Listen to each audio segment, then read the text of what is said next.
Today I will talk about how can you fix this problem or know how you can do that on your Coin Master app. So all you have to do, so you just click here on settings, click on it here. When you just click on settings, it's going to show for you list like this here. So then you go down, just keep going down, click here on apps. Come to apps list here, and here you're looking for Coin Master app, or just click on search. Then here add Coin Master app, just click on it.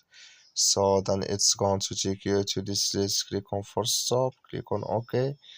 Then you go down, just click on storage. Come to storage list here, just click here on clear cache. Then all you have to do, so you just go to your Play Store, click here on Play Store here. You search here for Coin Master app, it's going to show for you like this. You will find here, if just click on it, then it's going to work with you.